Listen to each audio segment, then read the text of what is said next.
There we go. Game number 1 is here. Guys, welcome you all. This is as part of the opener matches. For this weekend, we have Valas playing with Japanese and Vinchester playing as the Aztecs. So today we have this, then tomorrow and on Sunday we are going to have more sets, and these will all be part of the opening sets. And then next week we are going to have the winner matches, the losers matches, if I'm not mistaken, that is. So anyway, for civilizations, Valas got Japanese down the south and Vinchester's got Aztecs up in the north. And we'll see for Valas, of course, faster working fishing ships, so it can be a pretty strong civilization for a map like this if you find the water, and it shouldn't be too hard, right? And as a matter of fact, take a look at this. There is a private pond over here for Valas, so he could go and start collecting fish from here, and as long as Vinchester doesn't realize about it, he should be in a pretty good spot for fishing, that is.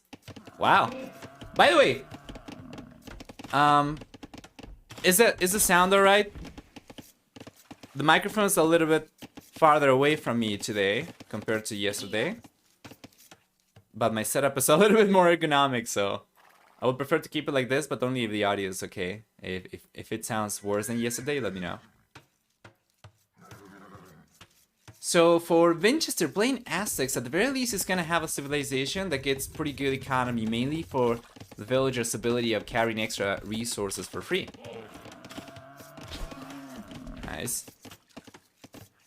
And yeah, besides that, Japanese will also have, on top of faster working fishing ships, they get cheaper drop-off buildings. In addition to that, we have, there we go, faster attacking infantry units, which can be really good against American civilizations. Of course, Vinchester could potentially make a play for archers, if he's expecting Valas to make a play for infantry, but you know, Valas gets actually better archers compared to Vinchester with fully upgraded arbalisters versus arbalisters without hammering and without ring archer armor. So we'll see. PLH should be on the way from both these players very soon. They're going up on 25. Valas is already clicking up, and Vinchester doesn't seem like he's got enough resources just yet, but he shouldn't really struggle. He's collecting from the Rhino. There we go. He kills the fuel H up, and it's going to be a very small difference. Only 5 extra seconds of idle TC time for Vinchester.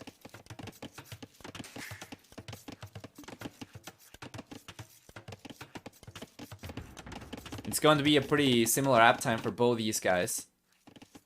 Yesterday, I was listening to Tato's interview after the set, and he was saying actually how you can go and scout with your fishing ships earlier to try and find where your opponents got the dock, right? He was talking about migration, but of course you can do that anywhere, and we have seen players do that a lot before. So I guess what I'm trying to say is I did find it very interesting, the fact that we haven't seen players do that too much as of late, so they have gotten significantly greedier.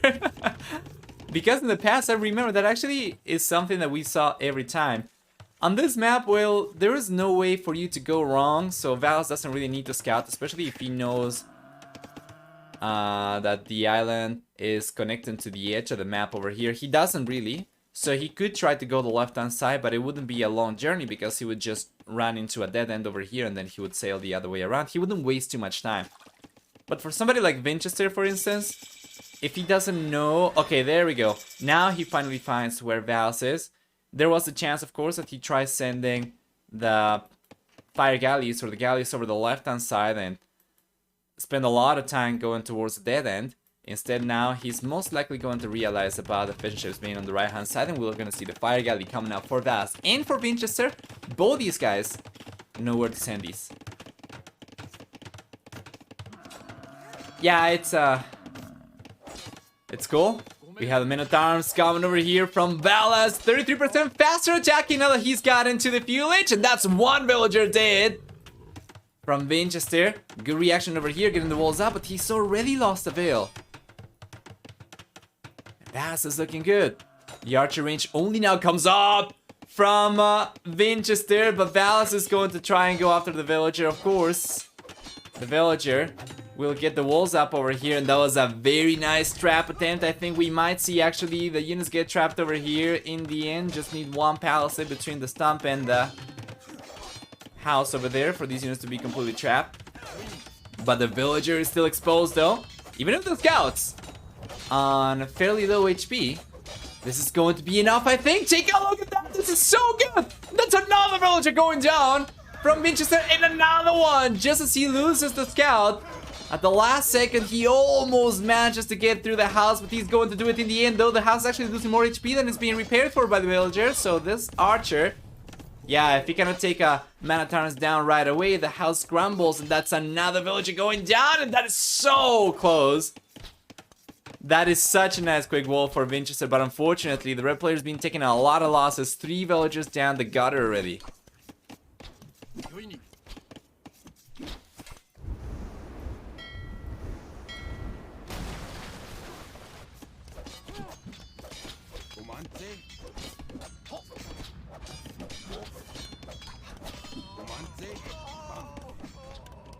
There we are.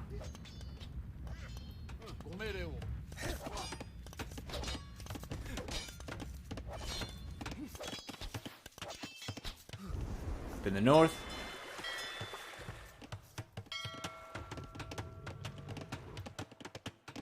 Finally get Valas to get to the fishing ships.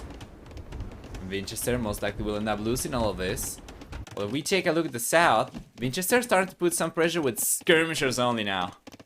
It's pretty rough compared to what Valas has been able to do so far. Vinchester is certainly going to struggle to get as much damage done over here with just 2 skirmishers. Plus, on water he does not really have too much pressure anymore. Valas keeps the fishing ships alive, and Vinchester is about to lose the 3rd and last fishing ship he had. You can see that he's not even going for any extra fire galleys, so he's completely given up on water. Against Japanese, that is not good. Valas will be able to get full control of the outer water over here, but in addition to that, he's already gone for an extra dock on the private little lake over here that he's got on the back of his base.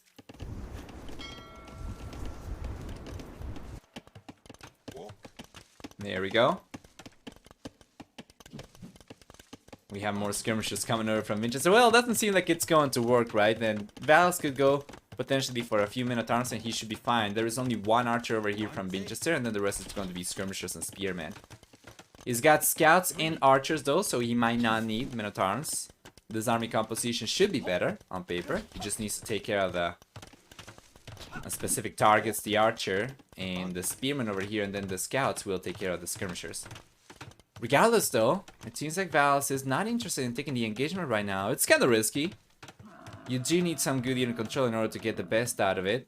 So it seems like he's just going to try and make a play for the castle age, while Vinchester not even close to having enough resources to go up at all. Notice how difficult it is. He's trying to target the skirmishers. So the spearmen come to the front and the archers take the spearmen down. Then he can clean the skirmishers afterwards. And he's not gonna be able to take any scares, but he's going to get another villager. Bow! 8 villagers down, 8 eco units down. For Vinchester so far.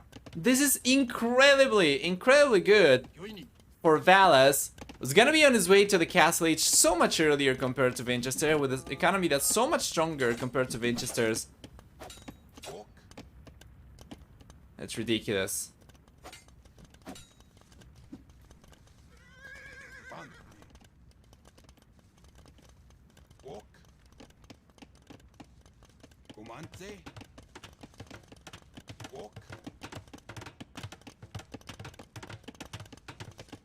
There we are. Valas is up. Vinchester shouldn't be there just yet, and he's gonna try to. But for the time being, it's a little bit of a struggle, especially as he's starting to go for fire galleys now. Quite heavily as well. So he's gonna try and get water control over here. Valas, he could potentially try and make a play for extra fire galleys, a few demo rafts over here, then go for the war galley upgrade once he gets to the castle age. But with the private lake he's got over there, he's not going to hurt if he loses the fishing ships outside. 1 villager down though from the wood line, 2 villagers down from the wood line, 3 villagers down from Vinchester and the same wood line, and Valas keeps on roaming around over here. Once again, archers and scouts. Absolutely. Mwah. Chef kiss army composition for the bull player. Well, Vinchester is finally able to get 2 villagers down over here. He needs us a very curious amount of skirmishes over here to really be able to do any damage, while Valas is still so much farther ahead in working count still. Plus it's gonna be 1 higher. So 3rd villager goes down from Valas. Still 5 workers ahead. And 10 seconds away from the castle age, while Vinchester has not been able to click up yet.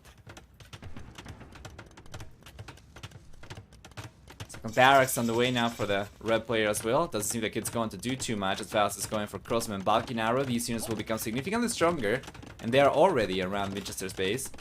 And then he's got knights to boot on the way, which will be enough for him to defend himself against the spears, against the skirmishers. But then if he sends those forward, that's going to make it so much harder for Vinchester to keep on defending himself.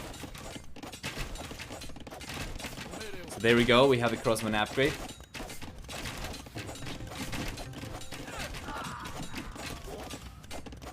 Skirmisher shouldn't do too much, but Valas is going to be careful anyway. Might be able to get a villager down though.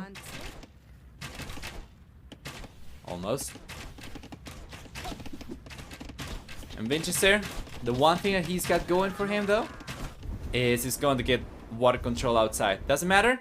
Most definitely not. Vinchester already has the fish ships in his private lake anyway. Now this is interesting. The skirmishers are taking a bunch of crosses down over here, but they'll still end up going down, and now the knights are coming over. So eagles won't suffice, skirmishers won't suffice, nothing from Vinchester in this position will suffice. As he hasn't even clicked up to the castle age, and Valas takes game number 2, 20 minutes into it. 1-0 in favor of the Finnish player. Let's take a look at the achievements. We'll see for military a nice KD for Valas. Even better so when you keep in mind that he's got so many villagers. He's gotten so many villagers. A lot of extra resources as well, surprising probably no one, and even a higher villager max count compared to Vinchester 2. Well done!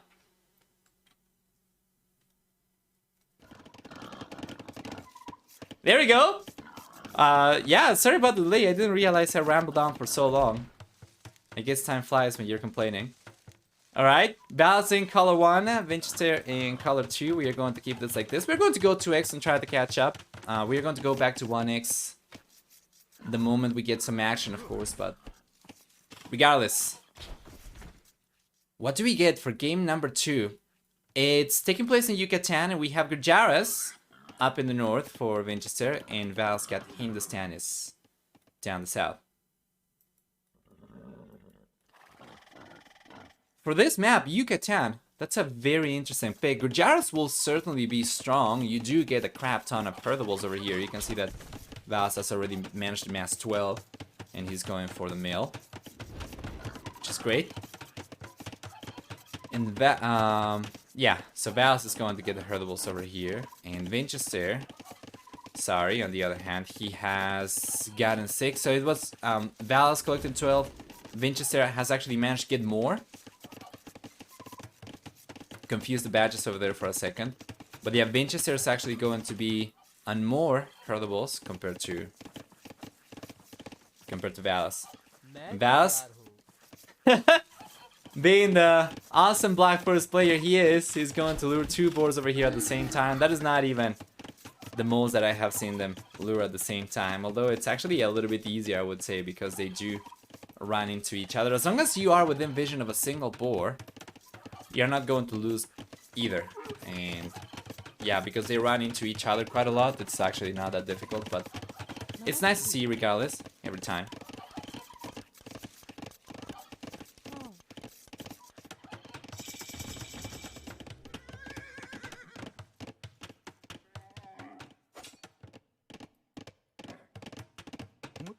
Here we go, still on the way for Vinchester as soon as he gets to the fuel age. Valas is on his way up, taking a little bit longer. So far, we have seen only 1 kill over here from Vinchester, taking the scout down from Valas.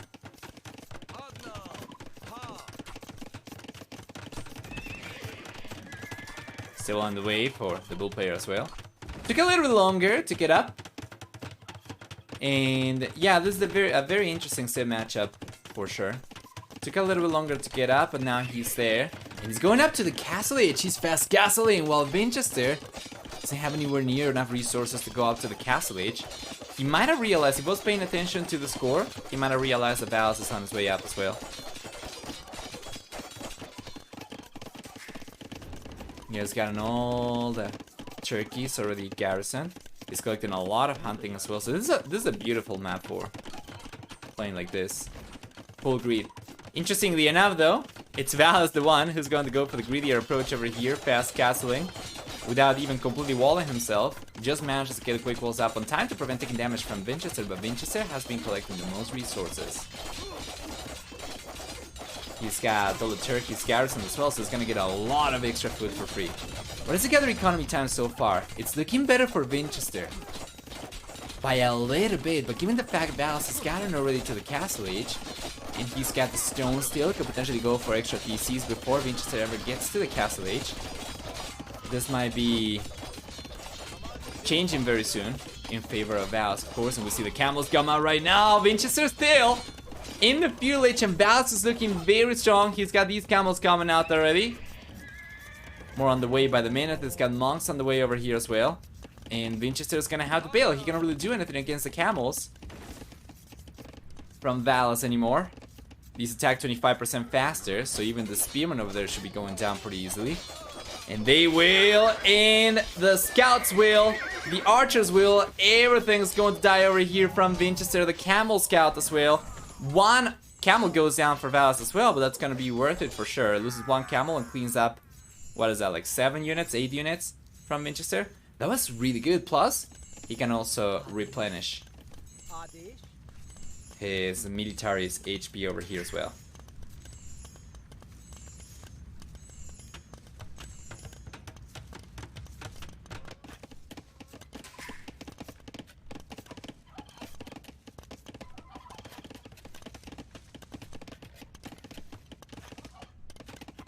There we are, villagers on the way for Vinchester. What's Vinchester doing? He's just trying to mass resources to go up right now, I imagine, unless you were asking about the engagement from earlier, in which case I have no idea why he would take it. But yeah, he's going for walls. He's gonna try to go for walls from side to side, from the northeast to the northwest, so he's going to have a lot of surface area to work with over here. If you take a look at Valas' base, it looks like a palace while Vinchester is going for himself, like an actual kingdom over here, while Valas got a little bit of a village at most, with the walls being so close to each other. And in any case, oh man, that was so close! There's only 3 tiles over here, and if Valas had brought all the camels over at the same time, he might have been able to deny this on time, but now the house is coming out, the palisades come up over here for Vinchester as well, and he gets the walls up. As he clicks up to the castle edge, we'll go 2x to try and catch up once again, because there isn't really too much the Valas can do with the amount of units he's got right now. And instead, he's gone for the second TC, and as expected, he'll start pulling a nice villager lead over Vinchester. And the worker lead that we had for Vinchester in terms of gather economy time over here is gonna be gone the next few minutes, as Valas starts getting extra villagers out on the field. Bloodline's on the way for Vinchester. Valas doesn't really have it right now. He's got some monks for those, so we could see a siege workshop coming forward from Valas. Not really, he's going for the 3rd TC. Alright, just going to be full production for Valas. Interesting. You know, he will have the stronger camels once he gets to the Imperial Age, so... Well, he's got the stronger camels as is, but yeah, he's going to have stronger camels once he gets to the Imperial Age. It's interesting to see Valas go for a siege workshop, and I'm not 100% sure what it is that he's going to go for here, because he cannot really push and go for villager production at the same time from all 3 TCs, unless he maybe just keeps production of 2 TCs at a time and then tries to go for some siege over here and some extra military units. He might be able to get away with that. He does have Hindustanis after all. Given the fact in the castle age, he already pays 20% fewer resources for villagers. Gets 20% discount. He might be able to go for both things at a time. But let's take a look at this. The conversion's coming up, and he's going to land it. He's got another conversion on the way, and another one as well, but he's not landing these just yet. It seems like he's going to get pushed back for the time being. Wow. There he goes, trying to go for the conversions again. Is he going to connect these? That's 3 conversions coming up, and he did not get a single conversion over here. He ended up losing 2 monks so far. Actually, he ended up getting 1 conversion, but lost 2 monks this far.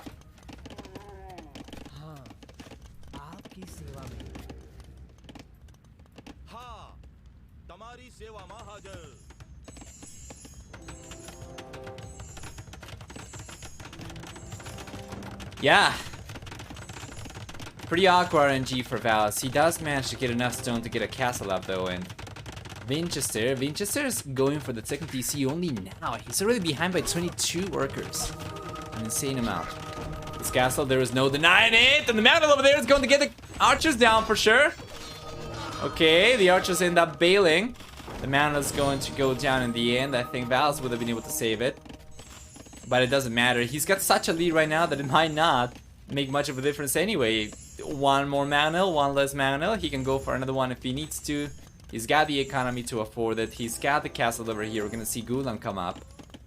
And yeah, the worker lead that we had, or actually the working lead from a higher gather economy time from Vinchester is gone. Now Valas has got 20 minutes of extra gather economy time on Vinchester, which is great. Town center on the way for Vinchester.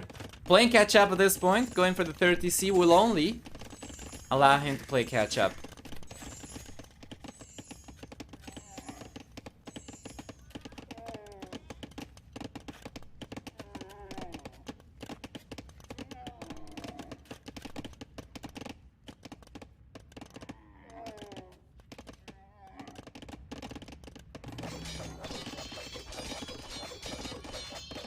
There we go.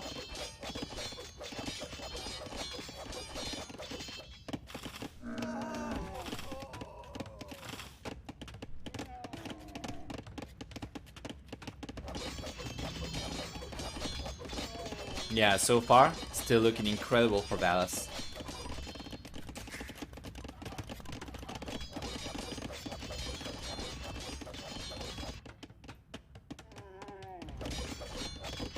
Redemption on the way as well for the bull player. Well, this is good. This is good. He's still 24 workers ahead, so he's expanded on his lead. But with redemption now, that's going to result in a lot of losses for Vinchester if the red player is just trying to turtle up over here. He's going to be forced into reacting. We'll see the stable get converted. We'll see the barracks get converted. The archer range over here is going down by the looks of it. And Vinchester is going for stone wall. So at the very least, the red player will prevent Valas from coming in through this south of his base. But yeah, with redemption, it's going to be pretty difficult. Oh, it's open! It's open! Oh, the one tile! Vinchester almost gets the walls up over there, but the last second, Valas is coming in. He's going after the stables. He saved the fate of these monks to go after the stables. He completely ignored this stable and this barracks, even the blacksmith, just so that he would be able to start putting pressure once he breached in. But we have right now the, oh my lord, the Shrivansha Riders get insta-converted, and this is something that we see oftentimes, and it's always entertaining to see. The monks will charge the conversion up with a building, and then when the units come out, if you retarget, this is what happens. Insta-conversion, well done.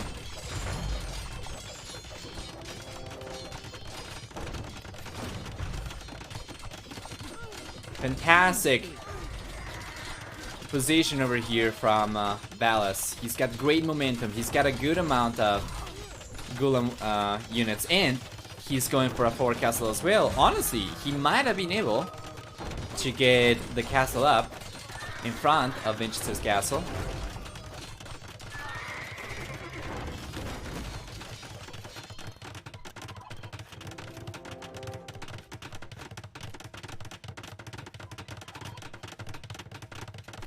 And with this one coming up, then his Gulam production is going to double up, so Vinchester just entering a world of pain. Halo up. Hi, hi. Cardi Boy. Welcome as well. Hardcore Massive. And Dan the Man's great as well. Saw you here earlier. Welcome, welcome to the channel again as well. Hope you guys are looking forward to today. We have this set, and then we have another one, of course. 2 sets per day from yesterday through Sunday. We're gonna be live every day at 16 GMT. And I have good news. By the way, I have bad news, but then I have good news as well. The bad news, you can take a look by doing !! bad news. But the good news is, I'll be able to cast record the games again. Yes, so after today's series are over, if the stream is not super long, so the stream is not like, I don't know, 6 hours long or something, I'm going to cast some Double Cup 2 as well after these 2 series, using record the games. Yes. So, hope you're looking forward to that. Content creators were provided with a build of the game that would allow us to hopefully spectate record the games without out-of-sync issues as the guys get ready to eventually publish a public update. So it's still in the works, but we are getting kind of a early access, so to say, so that we can cast record the games, right, which is very important. Anyway, Imperial Age is gonna be here for Valas and Vinchester. Not even close. Not even close. He cannot even see where close is from where he's standing right now to go up to the Imperial Age. The game is over. The game seems to be over, very much so. Yes.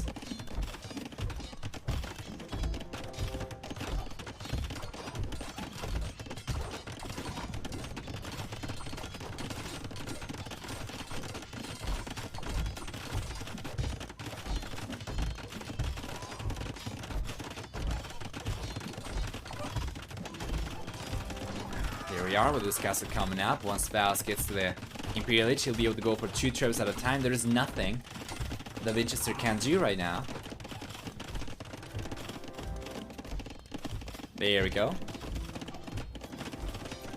There's nothing that Vinchester will be able to do to keep his defenses up. So the DC will go down, the castle will go down. Yeah, and the GG's call right away. Soon as Valas gets to the Imperial Age. So, we have a better than 1-to-1 KD ratio for Valas, for economy, a stronger economy for Valas as well, and a higher work account. We'll just go back right away, because we were kind of late to this one. And there we are! Game number 3 is here. Once again, I'm just going to focus on the games when I join these, and I'm going to keep on talking about the Amazon situation in between games. There's a few more things that I still need to say. Nothing that you need to hear really, because I already explained everything, but just want to get off my chest, I guess. But regardless, for this game, Vinchester on the left-hand side, he's playing with Chinese. Valas is playing with Mayans on the right-hand side. And we have Arabia for game number 3. Let's also cross the victory over here for Valas. There we are. 2-0. We're going to enable predictions for game number 3 as well, guys. If you want to use your bones to predict who you think is going to win, I'm going to make a prediction for 5 minutes with option 1 being Valas and option 2 being Vinchester.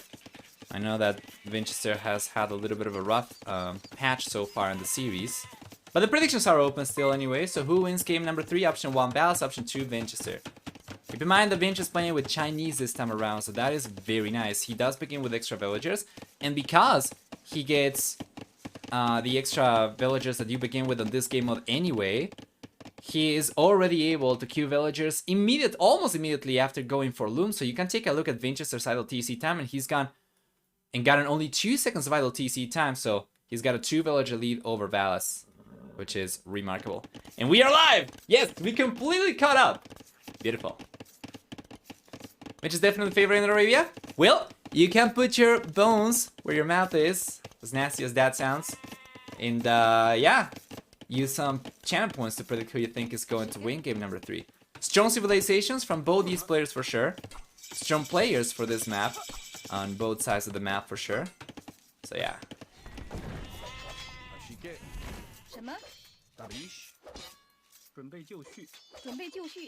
I see a villager go down over there. Not quite. Nice rush coming in from Valas, but Vinchester does a really good job reacting it.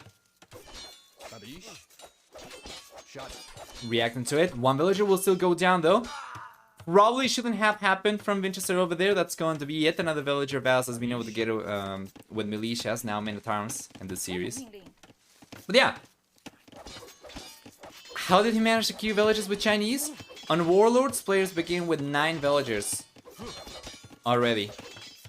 So it's like having your 6 villagers for food and 3 villagers for wood. You're going to begin with 6 villagers underneath the TC, and you're going to begin with 3 villagers on a straggler tree.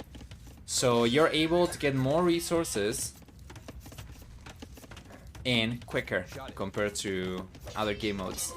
So he is basically able to go for villagers as soon as he finishes research and loom. That is also why we are 8 minutes and 40 seconds into the game and both players are already in the VLH with 25 villagers, 24 and 25 villagers for Valas and Vinchester. It's amazing. Valas played a really strong early game over here, getting a villager down, and he's still 1 villager behind Vinchester. Plus he's getting a little bit of extra idle TC time, so at times Vinchester is going to be 2 villagers ahead again.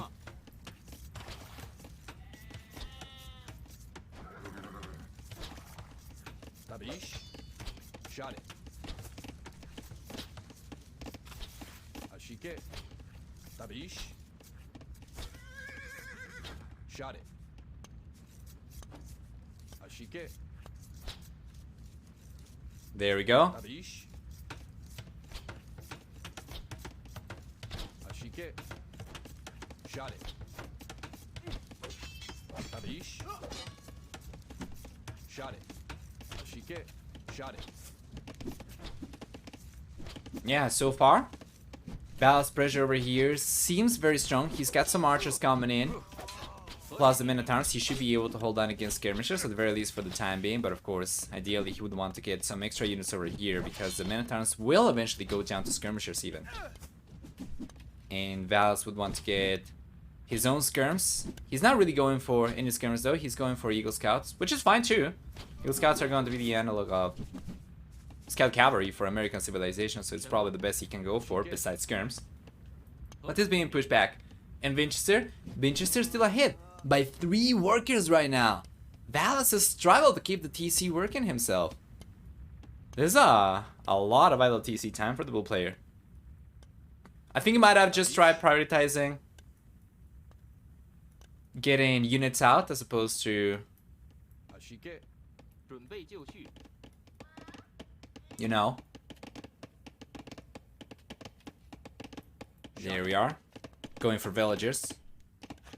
So Valas gets pushed back into his base, and Vinchester probably will end up losing some of the skirmishes over here. We have 2 Eagle Scouts already from Valas, and Vinchester's only now bringing 1 archer.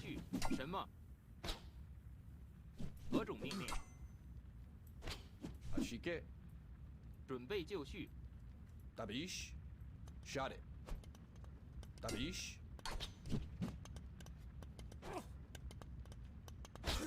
There we go. Good defense for Vinchester, and the game is pretty much stabilized right now.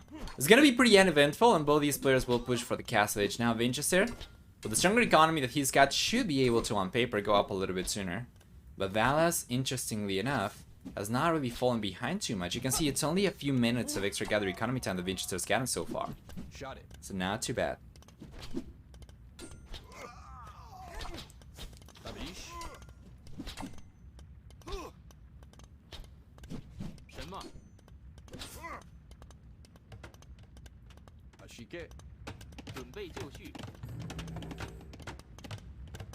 Beautiful.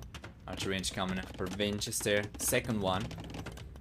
So it's going to be archers for him, and I would imagine he would make a play for a few knights at the very least in the castle age, because if he just goes for full archers over here, that's going to be too predictable in Valas. With an American civilization, would really struggle to clean up archers with a few Eagle Warriors. So Vinchester's is going to go for archers, makes sense. He's trying to save the resource to go up to the castle age. But he does want to add some cavalry into the mix eventually, and he does have a stable right now on the way. Valas is still going for double archer range production, and it seems like he's gonna click up at about the same time as Vinchester. And if we take a look, Valas has not really gone for an extra barracks yet. You know, he does have cheaper archers, 20% cheaper archers in the castle age, 10% in the field age. So if he just commits to archers, technically he should get enough to push Vinchester back, even if Vinchester starts going for knights. If Valas gets to a scary amount of archers, right? Because he's going to outproduce Vinchester, as Vinchester is going to split resources into between archer production and knight production. So if Valas just focused on one thing, there we go, and he's got a third archer range coming up over here. It might just be enough, but he needs to keep these archers alive. He needs to keep his numbers high. So that once he gets to the castle age, he's got, hopefully at the very least, like 20, maybe not that many, you know, archers to upgrade to crossbows. So it's very important for him to keep the numbers high over here and try to avoid engaging against the skirmishers and wait until he gets up. And the uptime is going to be different for both players, but a very small amount of time. Vinchester is only going up about 7 seconds later, 6 seconds later.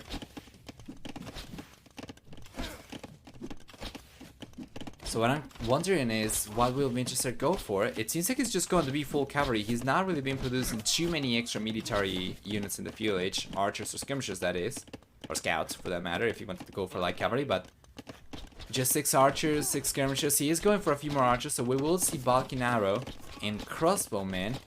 But once again, because Valas is completely focusing on archer production, he might be able to completely push Vinchester back with just crossbows because of the numbers.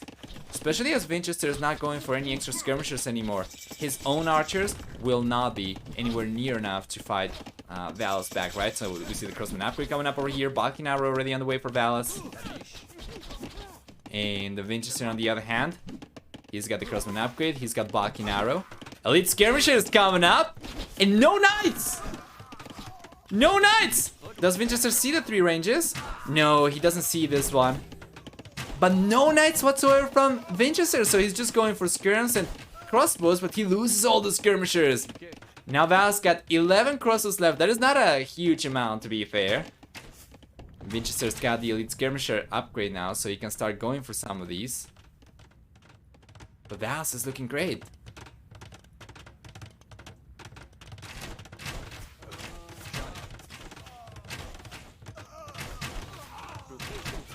There we are. That is very good defense from Vinchester. Holy crap! Oh, the cross are going down. What is this? That was not even close. Valas took an atrocious engagement over there. Unit control was completely off. At this point in time, nobody's got ballistics. Vinchester doesn't seem like he's going to keep on going for too many ranged units anymore. He's finally making a play for knights, and he does have some crosses on the way. But I don't think it's going to be mainly a crossman upgrade, crossman army, sorry, necessarily anymore from Vinchester. Meanwhile, Valas, well, Valas is going for crossbow still. He's got a good amount of units, to be fair. He's got a manual coming out. Good reaction over there from Vinchester. And now the knight's coming over. Let's see if he'll be able to take this. He's going after the mangonel, and he gonna take it. He does not have chain bar than armor. Oh, never mind. The mangonel does go down in the end. Well done. Well done, Vinchester. Takes the mangonel down, loses the knights, mind you. So it was not a pretty good trade by any means.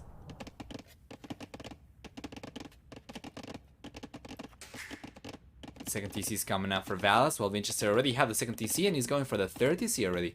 So Vinch is finally looking stronger in one of these games.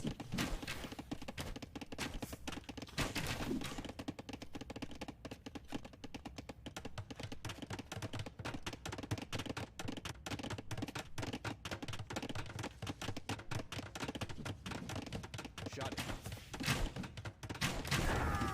There we go.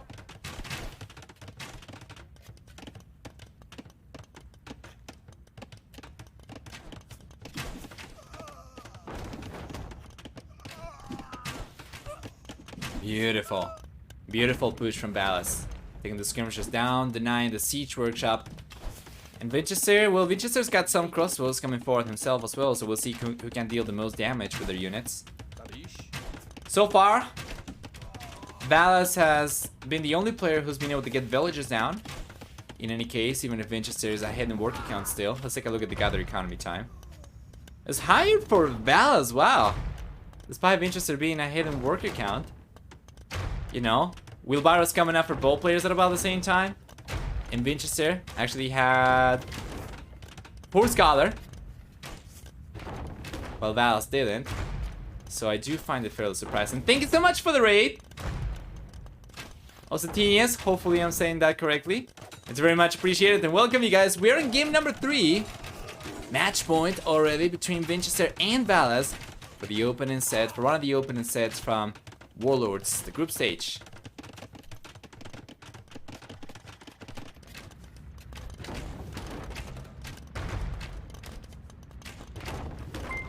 Whoa! Shibagi! Coming in with Prime Gaming, thank you so much for the resub. It's very much appreciated. 6 months already. Thanks so much. Hope everything's going well for you.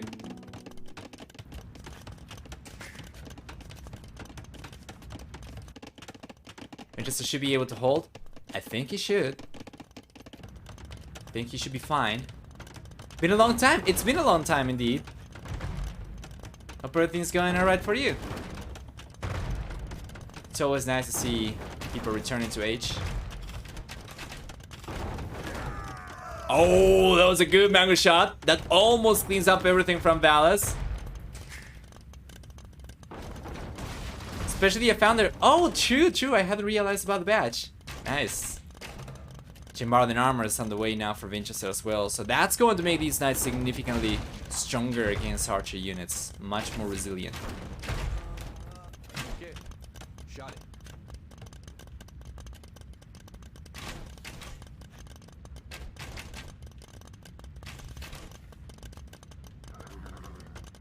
There we go.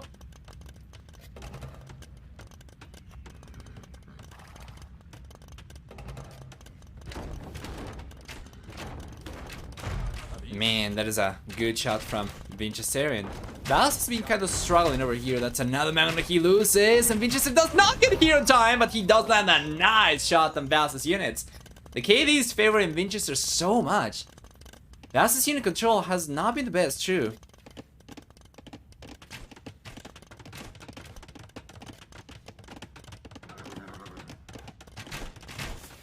She did.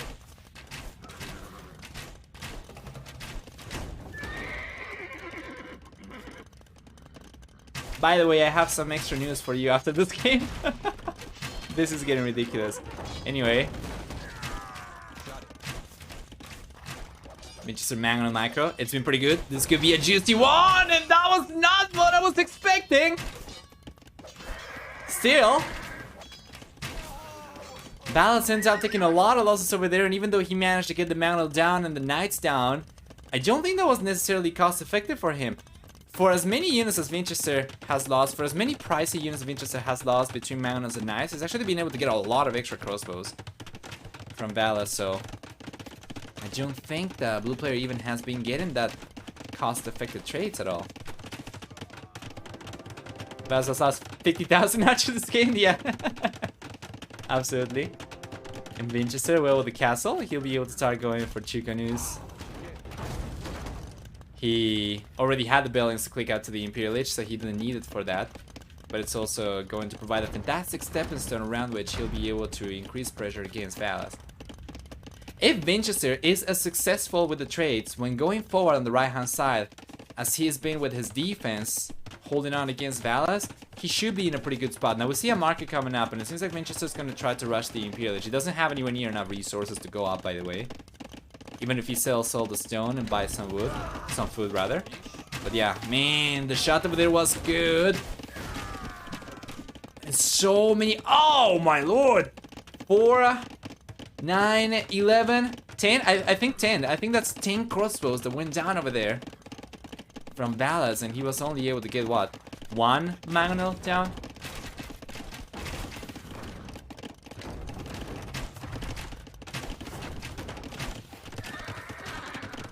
Another castle on the way for Vinchester. And I guess the market was to buy the stone, perhaps? What did he do? Yeah, he bought the stone so that he could go for the castle. So he's not trying to balance his economy to go up to the next stage, no. He was just trying to get another castle up, so now he's gonna have extra pressure. He's going to end up pushing Valas away from the woolen over here. That's great. That's great for Vinchester.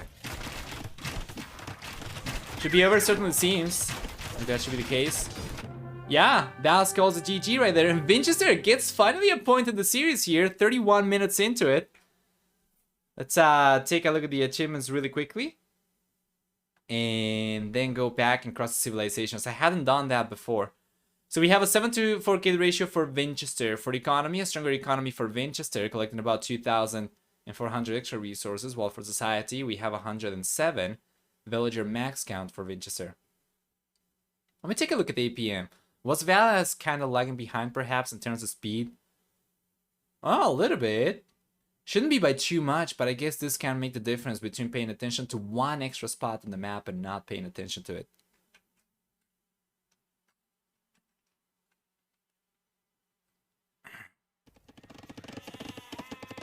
Doesn't really leave me with enough time to get a job on the side. At the very least, not in Argentina. So I'm kind of in a vicious cycle when if I get a job in Argentina, that's going to be enough to support myself, but it's not going to be enough to improve my stream because our currency is only good for living in Argentina. It's not going to be good enough to commission graphics or pay a video editor or somebody to take care of my YouTube channel and stuff, so I need to do it myself. Yay. And until I grow and have a strong enough income to actually afford those things, it's just a grind. But then you just win the lottery. Yeah. Money, right? Anyway, yeah, that's enough of it. I think I already got enough off my chest. I'll probably make a YouTube video about it, but I think for the time being we are kind of done talking about it on stream.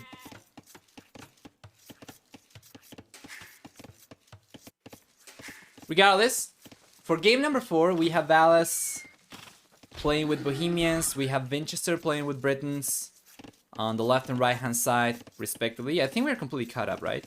Let me try and fast forward. Okay, we have still a little bit to catch up for. There we go. Alright. Yeah, that's good. Beautiful. And it's not going to take too long for us to get to the castle age over here, given that players already begin with a few extra villagers. It's kind of like Valhalla, where we'll see the players go up a little bit quicker because of the extra villagers they begin with. So even though we cannot fast forward through the Dark Age, it's not going to take that much longer for them to go up. We are already on 20 villagers for Valas, 20 for Vinchester as well.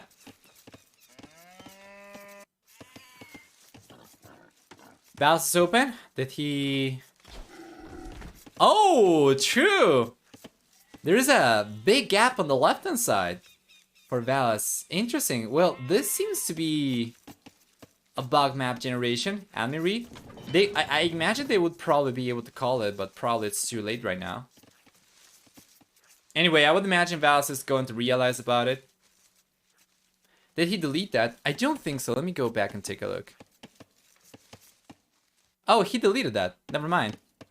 Okay, he's a player. I think he probably was zoomed out and he tried to select these and he accidentally... So he went to the left-hand side not to target these, and then he most likely deleted these by accident. Let's actually take a look at that. Oh no! He deleted them on purpose. Never mind. It's not a bug map generation then. Let's try and catch up again.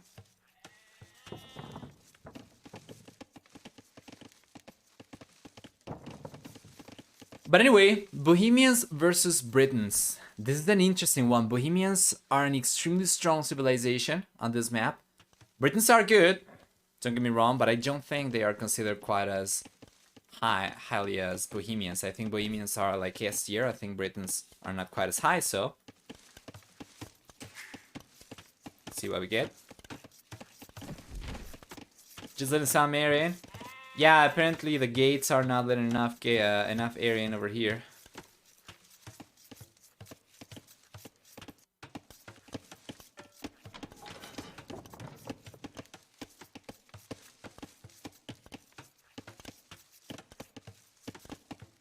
Nearly double bit axe for Bohemians. Oh, by the way, let me play the predictions for the previous game. Oh, that is a good one. It was pretty heavily predicted in favor of Valas, sorry. Vinchester took this one, so whoever bet on Vinchester, well, they are going to get a good amount of bones over there. I mean, there were predictions for game number 4 as well.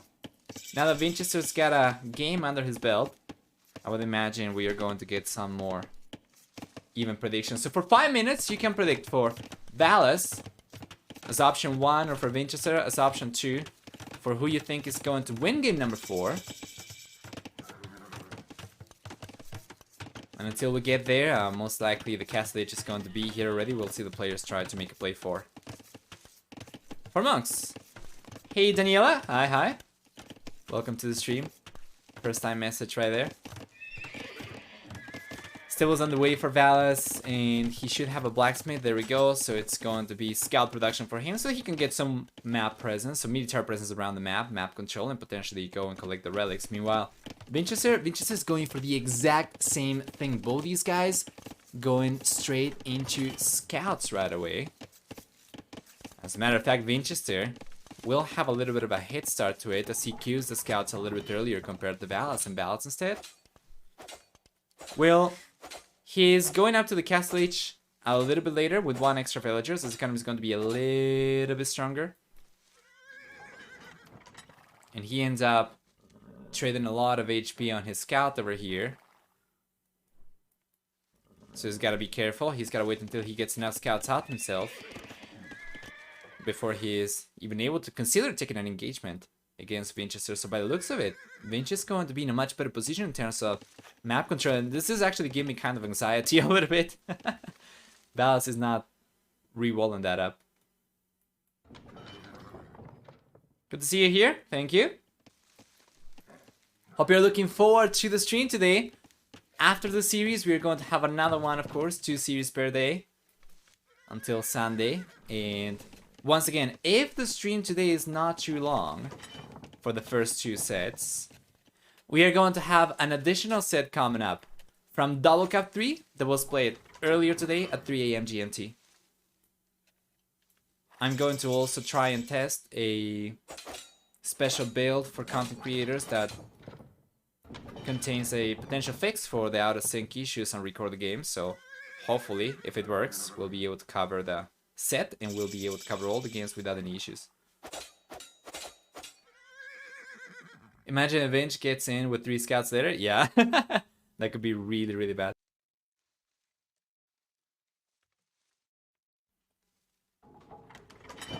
Husbandry for Vinchester, which is great. Valas got the light cavalry upgrade on the way. And so far, Vinchester is still ahead. He's got 1 extra scout. Meanwhile, Valas is going for spears, which obviously won't really be quite as good. They are not quite as mobile. That is not a good engagement for Vinchester, though. Valas pushes him away. And oh, that was so close. Take a look at this. Vinchester is actually taking a lot of damage trying to doink that scout. He almost loses his own scout here as well.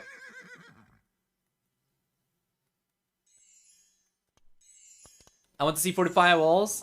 Love the looks. Braid Strength Guild's 45 walls. Ah, true. I do like them quite a bit as well. Right hand side, we have a second TC on the way for Vinchester. He does have a 50% wood discount on those. And Valas is not going for any extra TCs. Interestingly enough, Valas is not really going for much of anything. He's got a single stable, he's got a single monastery, he's not really going too heavily into cavalry, he's not really going too heavily into monks. So it's not going to be a full monk play over here, it's not going to be full clannery from Valas. But it's not going to be a play for economy either, as Vinchester is already ahead. Going for the third TC right now even, the second TC is about to finish building. No extra TCs coming up from Valas whatsoever, and the scout count over here is still higher for Vinchester. Huh. This is so puzzling though to see from Valas. Okay, there we go. He's going for the second TC right now, but this is so late. Especially considering the fact that he was already later to the Castle Age and he was going up on 1 extra villager. You would be expecting his economy to be a little bit stronger, but he struggled to get the TCs up, so Vinchester is going to be on 3 TCs, Valas is going to be on 2 TCs. To be fair, Vinchester isn't really utilizing the TCs currently. He's got wheelbarrow and villagers coming up, but the third TC is still on the way, and he did have quite a lot of idle TC time. And only now he's able to catch up to that. And the third TC is on the way for Valas, so maybe Vinchester is not really gonna end up getting a huge villager lead over here. In the end, you take a look at Valas, actually is ahead by 4 workers. Vinchester did go for wheelbarrow, so we have that as a difference. But Valas still ahead by 4 workers. He's got heavy plow as well. And in the end, it's going to be 3 relics for Vinchester, I would assume, and 2 relics for Valas. Valas just garrisoned the 2nd relic, and the 3rd relic, or actually the 5th relic, the one that's still up for crafts, is up in the north, very, very close to Vinchester's base. So, this should certainly favor the red player with the defender's advantage over here. He is going to be in a much better spot to go and collect that one. Shouldn't be too difficult.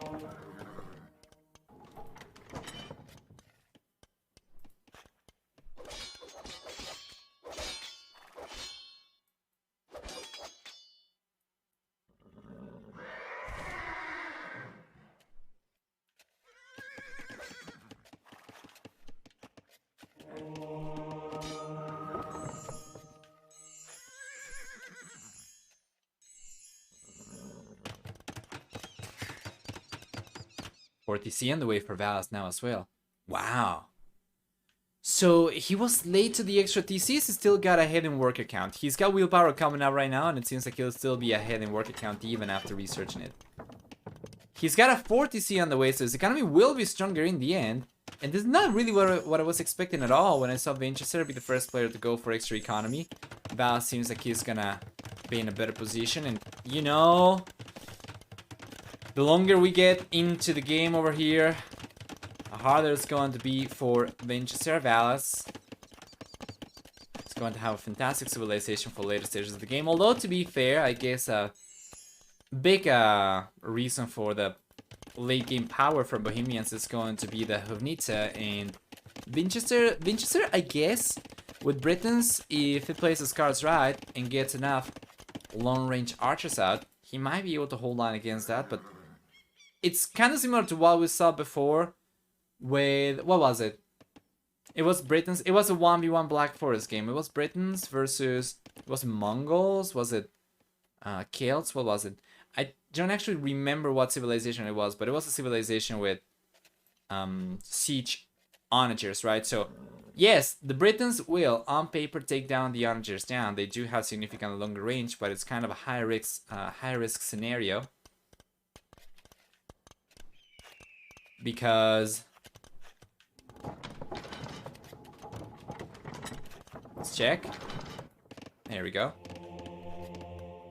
Because if you stop paying attention to your, you know, arbalisters or longbows for a little bit, and you end up taking a big onager shot, that can take down the majority of your army. Now that's going to be a little bit less the case for Hovnitsa, because Vinchester is not going to have quite as much extra range compared to Hovnitsa. As a matter of fact, he won't.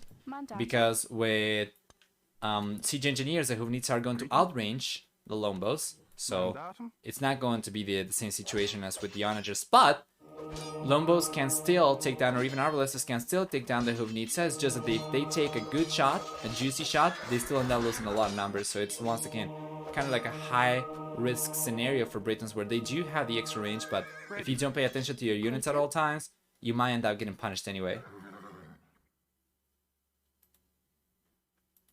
Forecast is coming up. Vinchester's going up to the Imperial Age as well.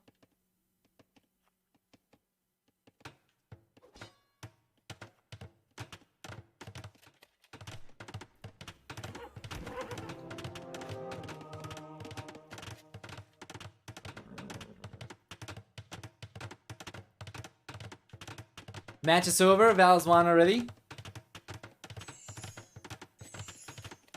I mean, Vinchester is well ahead, but I'll be early partisan here. Valas is not going up to the Imperial Age yet, although he's getting close. Yeah, the castle's not putting too much pressure. He's got blocking arrow. Is that enough for him to range the walls? Might not be enough, but once he gets Bracer, he'll be able to range the walls, and he is already able to, at the very least, deny Valas from collecting these resources, even if he's not really securing them too much himself, although the stone is going to be a little bit easier for Vinchester to collect under the safety of the castle.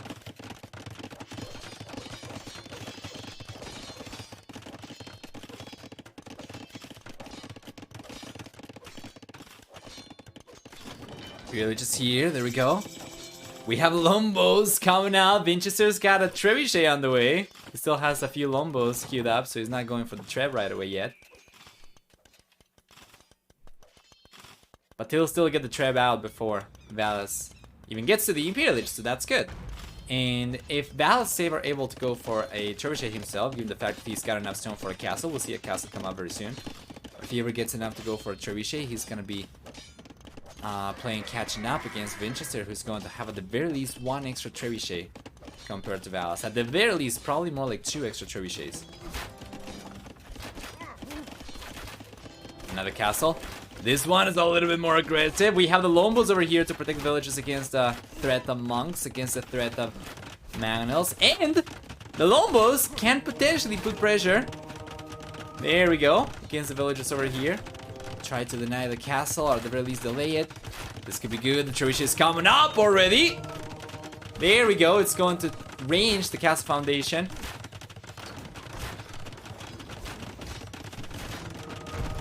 Yeah, and the castle's already under siege from Valas, and there is the second trebuchet on the way from Vinchester after the Lombo comes out. So Valas will effectively be at the very least 2 trebuchets behind. Vinchester gets pushed away from this for the time being, but you know, it'll only be a matter of time until this castle crumbles from Valas. And Vinchester will be able to go forward with the villagers and finish this one once again. So it's looking good for Vinch. Military count significantly higher. Worker count not quite as high, but it might not matter that much. The units he needs to go for over here are not particularly pricey. Lombos, potentially Arbalisters. We have a third trebuchet on the way. I think he's been invested into this quite a bit. And would like for him to try and prioritize the Lombo man production a little bit more. With 2 trebs, I think that's already enough. If Valas doesn't lose the castle over here, he's going to end up spending so many resources just trying to keep the castle out that I think it's already sufficient. Well, with the third trebuchet, it's certainly going to help take the castle down a little bit faster for sure. Either that or force extra resources down the drain from Valas. We have like cavalry coming up from Vinchester. We saw him go for it before. More Lombos on the way, and now he's gonna try to finish building the castle, and it seems like he's going to get away with it. The castle from Valas is taking so much heat that it's going down! The castle's down from Valas, completely destroyed. Vinchester is in a whirl of his own. He's going to end up losing the castle over here. Well, he's got enough villagers to repair for 1 treb worth of damage. And he's got his own trebuchets coming forward. Now, he does not have Werewolf yet, so his trebs are not 100% accurate. Which means he's gonna need a little bit of a RNG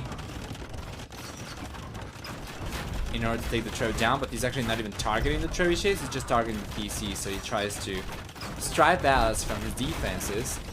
And this is looking really good.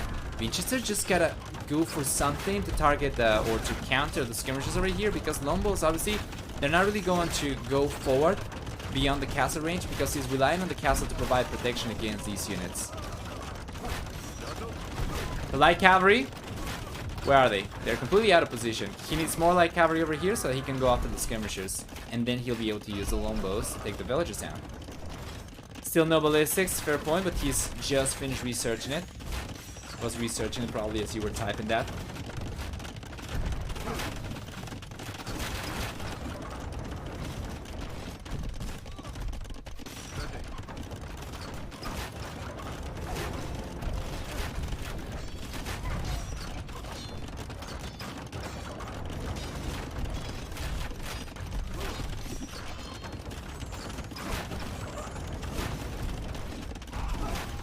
Beautiful. Now he's got enough range over here. He's got Yeoman on the way as well. So that's going to make these even stronger. 11 range. Ah, that's not good though. Vinchester needs to pay attention. He's got the lead Lombo man coming up as well.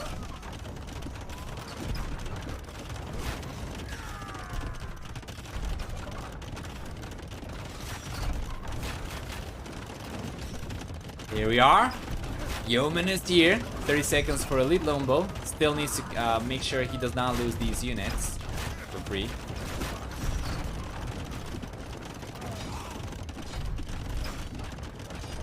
And the trebuchets.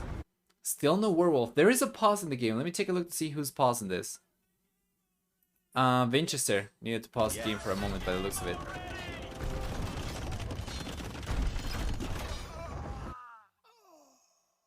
Okay, another pause.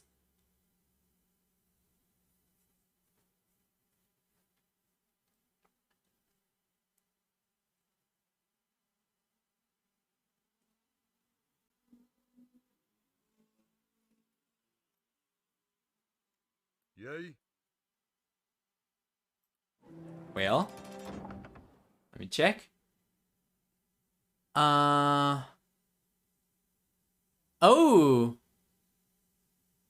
Oh, Vinchester's keyboard broke. The control key broke for Vinchester apparently.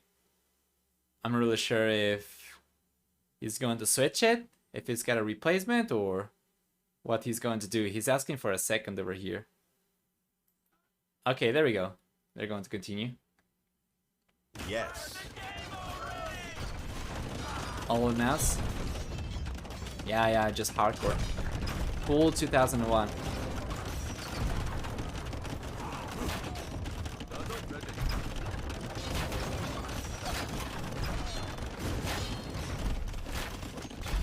There we go. Nice shots over here from Valas though, getting a trip down. Vinchester does not have Warlords, so he's got to be careful. Despite the fact that Valas has been under a lot of pressure over here, Vinchester is starting to struggle to keep the push going, and once again there's another pause. And I guess it's probably just Vinchester.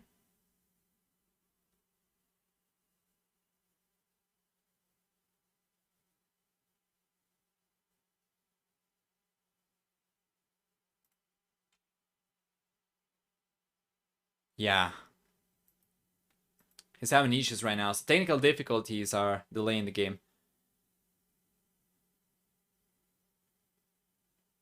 I want to see architecture. Do we even have masonry actually?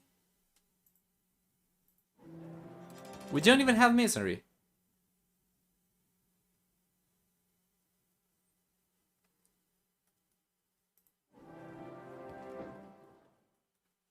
I mean, they haven't researched masonry even. And to see Vinch still in the relics. That could be good. If he takes the relics over here and he keeps on... He doesn't need to keep on pushing Valas further, but if he just manages to hold on to his position, eventually Valas is going to run out of resources.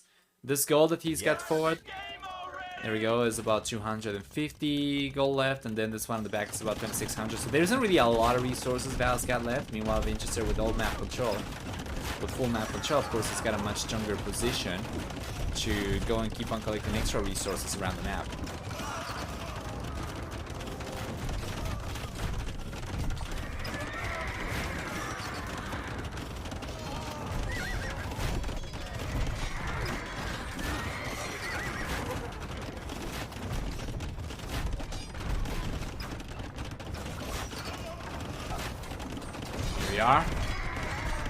Still a lot of pressure here from Vinchester, but Valas' defense has been really good this far. He will end up taking Vinchester's castle down by the looks of it.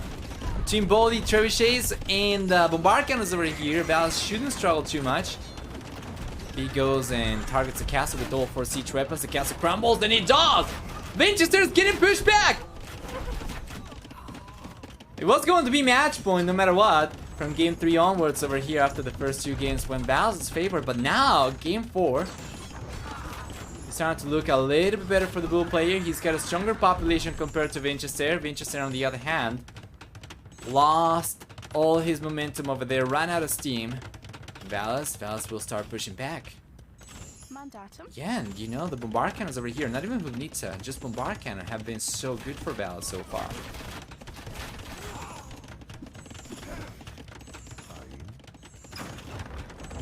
Of course, the only way in which you'll take advantage of the extra range of Britain archery is if you are controlling your units properly. In Vinchester, he's struggled. He's got a better KD compared to Valas, but he's struggled still. He's getting pushed back now again. And the monastery was being targeted by the trebuchet, but The relics are being saved over here by Valas. Yeah, he's got another monastery coming up. At this point, he probably wants to drop the relic over here and then go and pick this one up before it's too late. Champs an option over here? I wouldn't think so. I assume you're talking about Vinchester. I wouldn't think so. Valas can make a play for hand cannoneer, and then he already has a meat shield over here. Basically, all the Valas needs is a meat shield and Hubnitsa, and he's going for the upgrade now.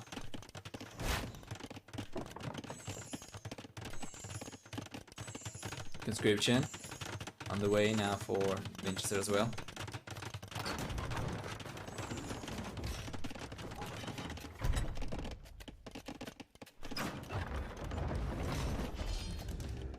Still Vinchester holding on to the center of the map, but he already got pushed away from inside Valas' base. If Valas places cards right, he might be able to push Vinchester back into his own base as well. That is a nice pick from Valas. He's got not only Hubnitsa on the way, but he's got also Siege Engineers. So these will be longer range than the Longbows, the elite longbow.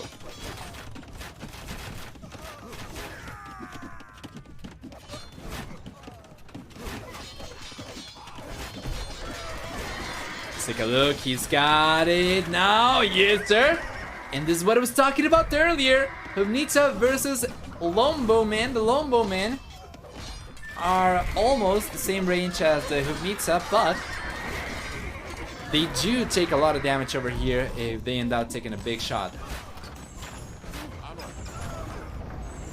So of course Vinchester's gotta be extremely respectful of this unit from Valas. One Hubnitsa goes down. Vinchester manages to get away with it. He's been losing a lot of units himself though, so it's not coming in for free obviously. Cheryshe goes down. I mean, that's a lot of losses for Vinchester so far. He might have lost about 5 Cherishes at the very least so far, I think. Close to it. That'll be worth about 2,000 resources.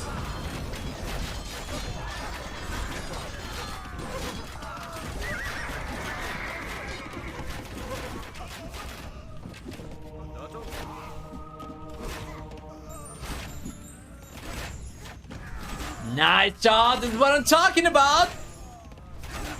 Beautiful. Check this out. Oh! Oof, man. Vinchester moved the units right away. But yeah. 1 shot, 2, 3 Lombos going down over there. Imagine this unit with arquebuss. That'd be incredible.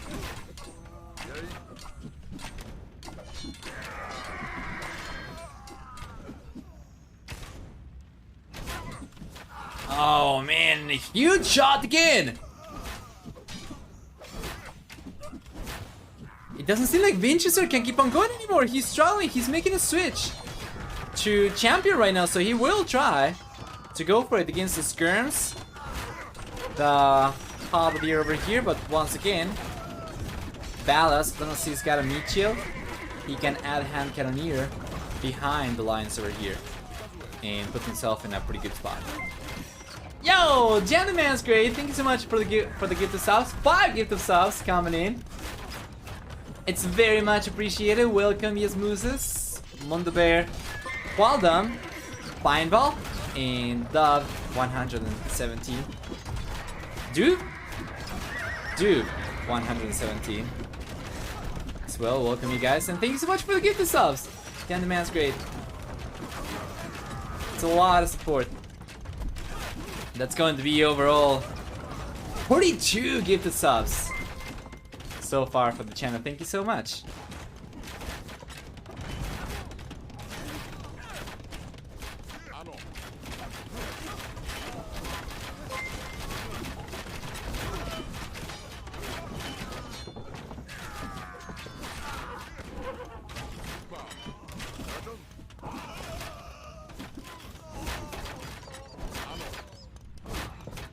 Beautiful position over here for Valas still.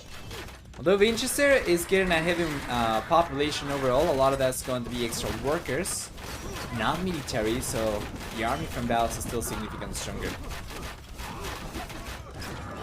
200 swordsman upgrade coming in for Vinchester.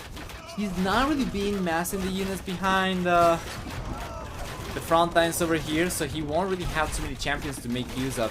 Once he gets the champion upgrade, only then he'll be able to start going for the units, which means it's going to take some time before he gets to a good amount. And Valas, well, he shouldn't really struggle to counter that with just a fairly small amount of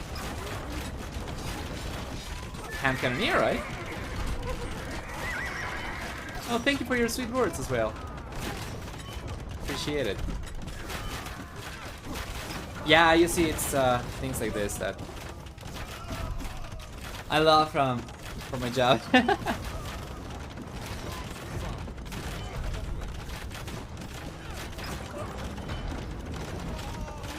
For as much as I'm lacking in actual finances, I always love to connect with the community. Nice, got sniper player from Valas. Vinchester's finally starting to go for the champions. Well, he's got 200 swordsmen. He's not gone for the champion upgrade yet. Now he's going for it. Now what I'm wondering is, did Valas spot these units? He has not spotted these units yet. So he's not going for hand cannoneer, understandably. The moment he realizes about champions coming in, he most likely start adding some hand cannoneer into the mix, and we see Vinchester trying to take advantage of the extra range, going back closer and closer to the champions, but not close enough that Valas gets vision of those.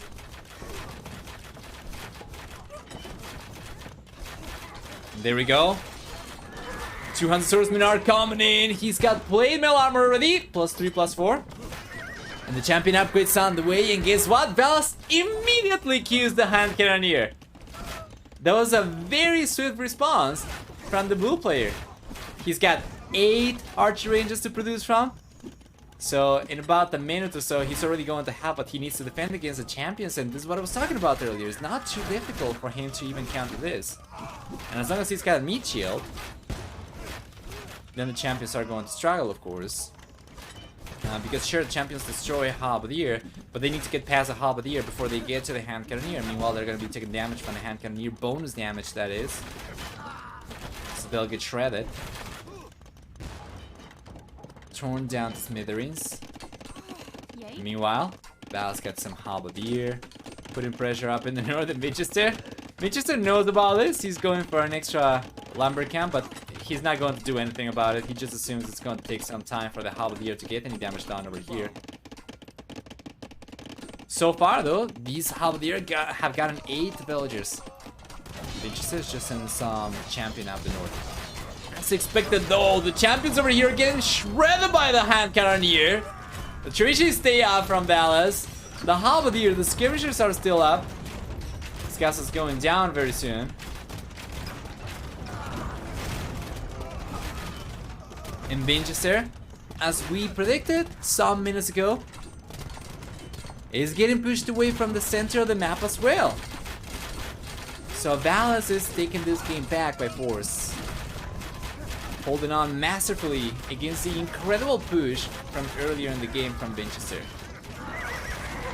Very soon, resources are going to start becoming an issue for sure. It seems like Valas is going to run out of gold as well, so he's got kind of a limited amount of gold left to work with before he eventually runs out of it, and he kind of keep on going for Hunite and hand cannoneer anymore, right? That's actually a very small amount of gold he's got left. How much is that? Oh boy, he's got 350 gold.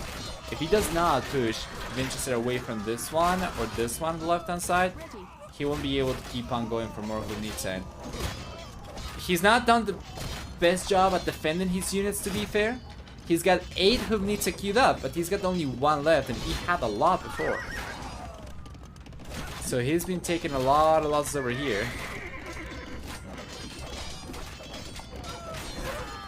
In terms of siege and Vinchester, well, Vinchester still has plenty of goals. They can keep on going for champions, he can keep on going for Lumbos. With some better unit control, perhaps Valas would have been able to take this game already, I think. It's been a struggle for him games 3 and 4, with Archer units in game 3 and now Huvnitsa in game 4. So he cannot get map control back. He cannot get access to the extra resources, and he officially runs out of gold. Yep. No more gold left over here. No more gold left over here. He can now keep on going for more Hubnitsa, so we'll see if this prompts paying more attention to the units he's got. He still has definitely the pieces of the puzzle to push Vinchester away. But unit control's gotta be there, man. It's gotta be good. Onagers coming out right now from Vinchester as well. Wow. Against Hubnitsa, if he gets enough Onagers out, he should be able to take the Hubnitsa down, but it's not going to be easy at all. Although, given the fact Valas has kind of struggled with unit control this game, maybe Vinchester is going to make it work easier than he should. We'll see. But Vinchester's gotta know already. With this long line of sight, he must know that Valas is out of gold. There's no way that he's got gold left, given the units he's gone for. Inside his base, right? Especially as Vinchester already ran out of gold inside his base himself, too, so he's gotta know. Valas has been going for more pricey units, he's gotta be out of gold at this point.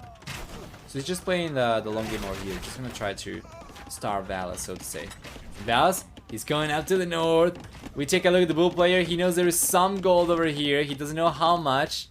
Truth be told, there's only 75 gold over there, so putting pressure up in the north is not going to give Valas much of anything. And then on the right hand side, there's about 1,000 gold left over there, so there isn't really much gold left for anybody really, and Vinchester is about to run out of resources himself. Well, and about 1,000 gold, that is, and he'll still have the rest of the gold that he's been collecting up until this point, so it's going to be a grand total of about 3,000 that he's got left this game to play with.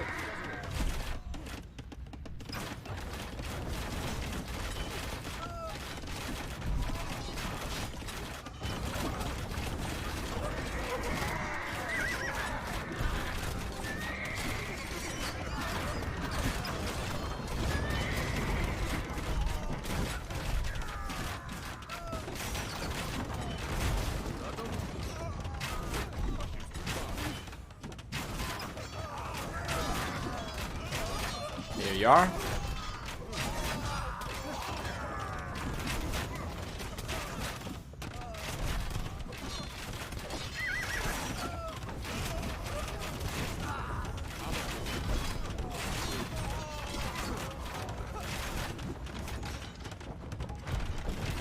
Oh, Under cat on the right hand side though. Yeah, champions coming in and barracks in the way. Shouldn't be too difficult for Valas to wall this up. He's going. How much gold left? I would imagine less than 1,000 for sure. Oh, the quick walls are not coming up on time though. Vinchester's coming in.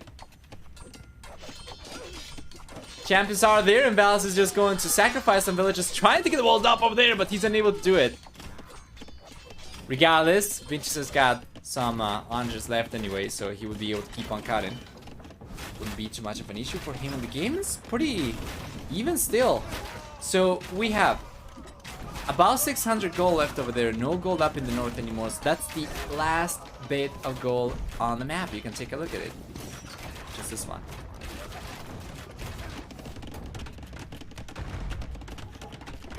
Just over here as well. Vinchester tried to cut. Valas was paying attention, so he got the quick walls up over here. And to be fair, you know, it should be difficult for Vinchester to cut through anyway. Yeah, there we go. It's coming in again, and this time around Valas is not going to be there. Beautiful. One relic missing? Is that the one on the left hand side? No. Somebody's picked it up already. They just haven't garrisoned it. It's gotta be Valas, right? Oh, okay, there we go. Yeah. Relic's over there.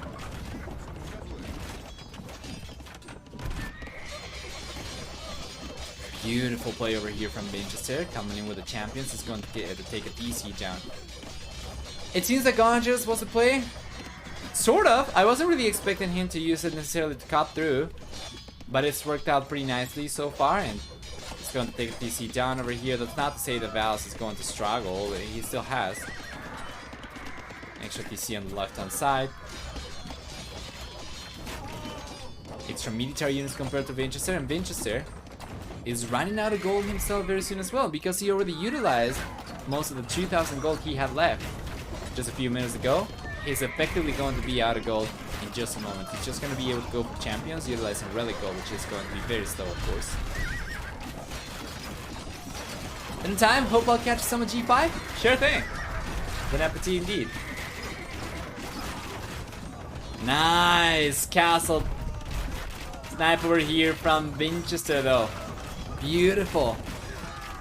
Too bad that it doesn't really do much of anything at this stage. Well, Valas is losing a lot of population at this point in time. He should be able to take care of the Braden units here. Champions won't be able to get too close to the castle, for instance, too close to the TC. And Valas is gonna keep on working towards catching up over here. He's got only food workers and lumberjacks. If he gets enough trash units out over here, he's gonna have a stronger military compared to Vinchester just by sheer numbers, because his villager count is lower. However, Vinchester right now is ahead in population overall by quite a bit. He's ahead in score by quite a bit. He's ahead in military count, and if he's able to keep momentum going, then he might not give Valas enough time for the blue player to recover over here. Meanwhile, yeah, he just goes on and calls it GG. Valas is not gonna be able to keep on going game number 4, and this goes in favor of Vinchester. This is huge. We have a 2-2 series, and we'll jump into game number 5 in a little bit.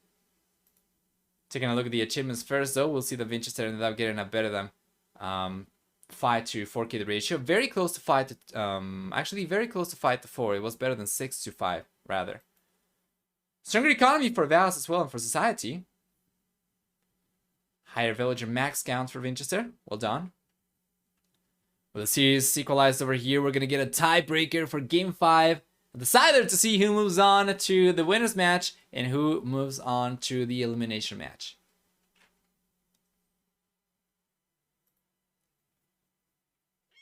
And there we go, it's here, guys. The final one. Valas will have Italians up in the north. Vinchester has got Byzantines.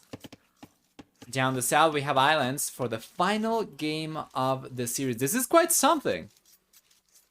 This is definitely quite something. We could see a long game over here. We have seen islands extend quite a lot in terms of game time.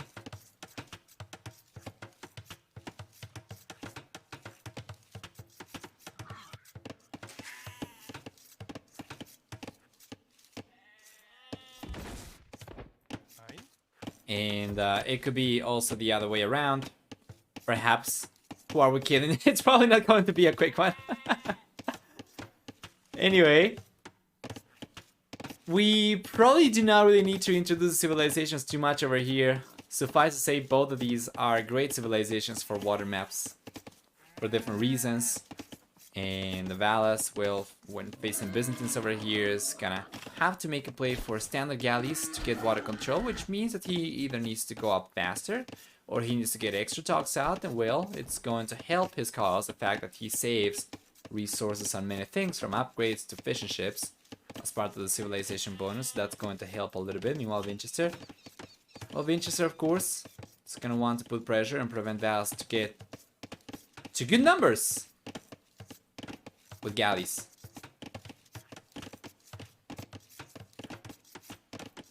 Both have shipwrights? I believe so. I believe that is the case indeed. I'm just going to check just in case. But I believe that is the case. At the very least, shipwright is here for Italians, and then for Byzantines, they do get shipwright. Yeah.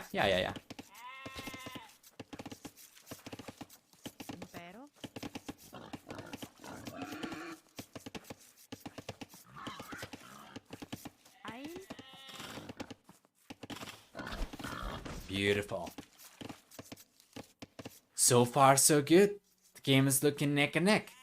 Vinchester did manage to get a little bit ahead in worker count over here because of going for the fishing ship a little bit earlier. Valas will pay fewer resources for these though, so he might be able to go after the fuel H earlier. We'll see.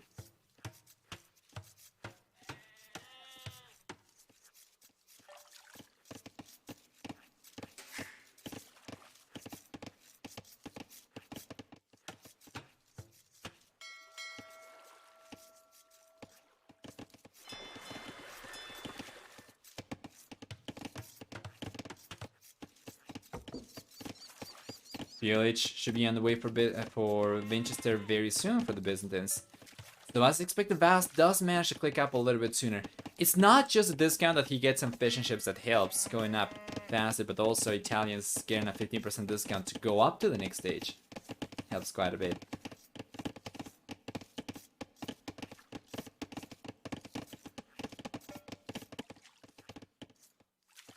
Fine. Salve.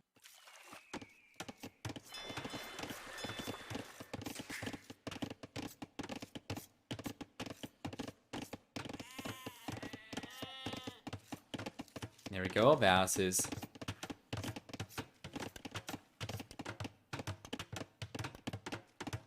Presto.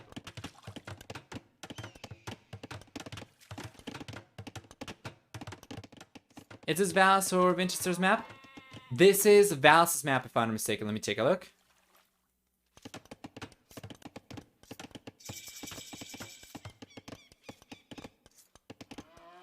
Oh, actually?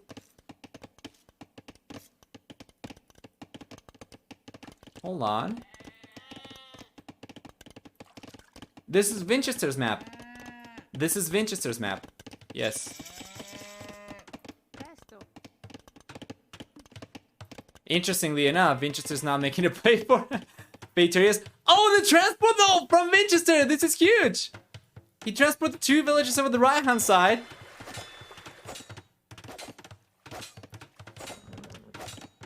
Valas is already realizing about this and going for the walls right away.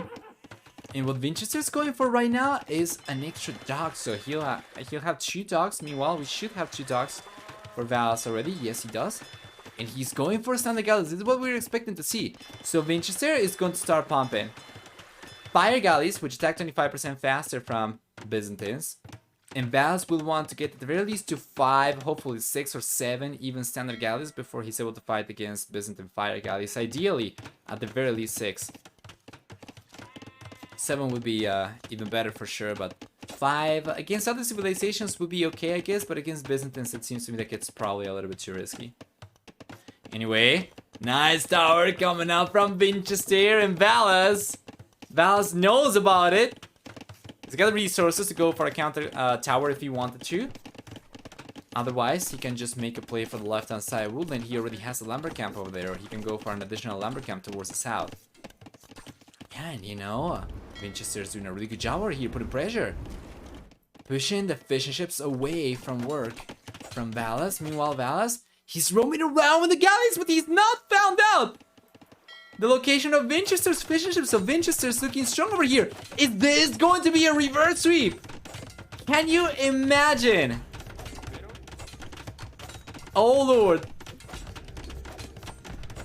Counter tower coming up over here from Valas, so he'll try to hold on to this wood line.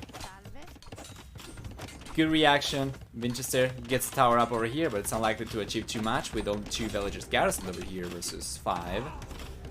So it's just Balin. He's going for an archer range. Oh, okay. Town bell. You know, because of the transport ship that Vinchester still has available, he could go around. He could go for a few archers and then transport the archers around, because Valas, of course, has not surrounded himself with walls yet. At the center, Vinchester's dominating in terms of water. It's not even close. Valas did go for a few fire galleys. It's not going to cut it. It's never going to be enough against Byzantines. You do not want to go for fire galleys against Byzantines. Unfortunately, the galley count from Valas is just not high enough for him to take on the fire galleys from Vinchester. And you know what? Valas is still completely out of position with these galleys. So that was a little bit unlucky for him, because it's understandable. He wanted to go outside. He wanted to go through the outer area to try and spot some back resources or some back fishing ships over here. But Vinchester was very smart, and he's been collecting fish from the front instead.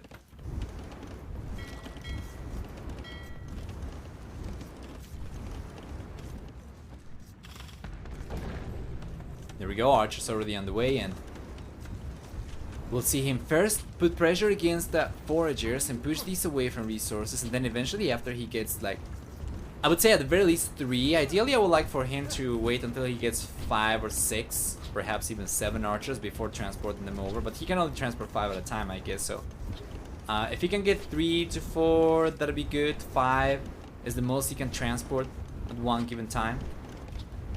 Not the best amount of archers to attack with, but the most he can transport. Any given point in time, we'll see Blacksmith on the way for fletching, and Vinchester is not bringing the transport ship over just yet. He's got only 2 archers still. An extra fire galley's coming out. You know what though? Vinchester doesn't necessarily need to go for... Oh, there we go! Finally Valas realizes where Vinchester's fishing ships were, and he's able to get the fishing ships down. Now, gonna have 1 fishing ship left for Vinchester. We have 2 left for Valas. And what I was saying is Vinchester doesn't necessarily need to go for too much in terms of land pressure over here, although he's very slowly but surely going for more. But rather, if he gets full water control, that's already going to be pretty good, because the extra resources are at the center, the extra gold's over here. And with water control, once he gets to the castle age and gets the war galley upgrade, he should be able to deny all of these resources. The wood over here, the wood over here, the wood over here as well. Or at the very least a big chunk of those resources, plus extra wood over here and over here that he'll be able to deny with war galleys. So getting full water control would still be pretty decent for Vinchester overall. And he could just play this one for the long run.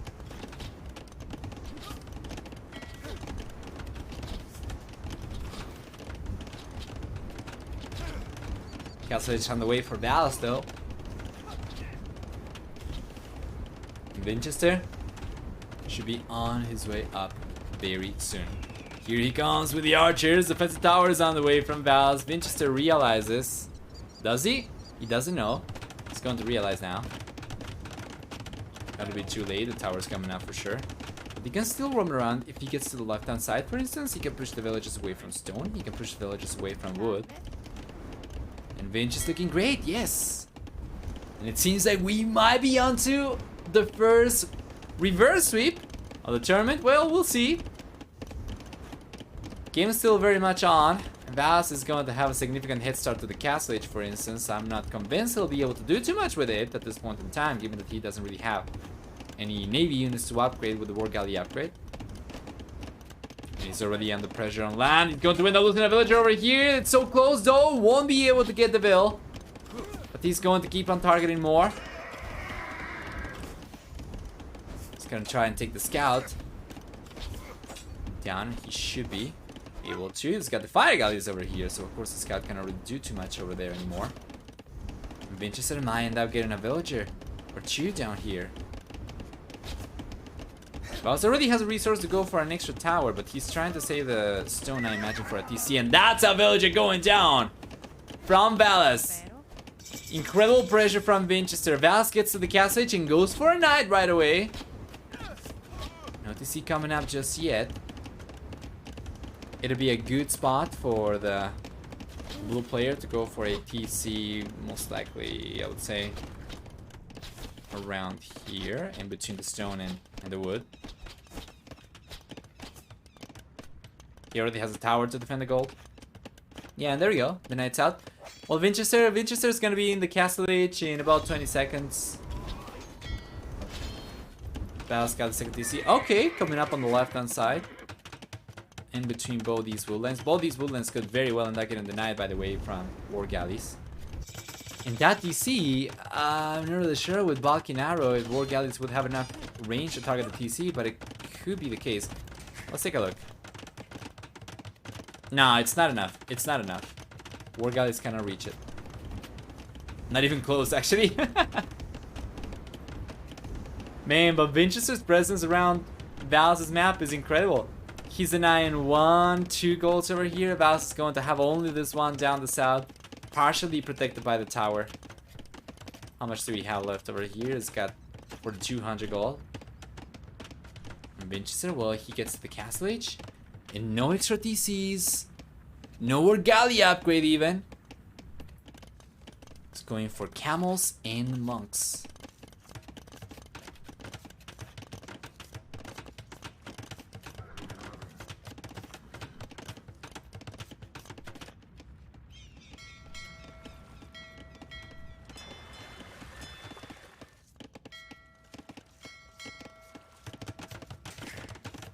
Here we are.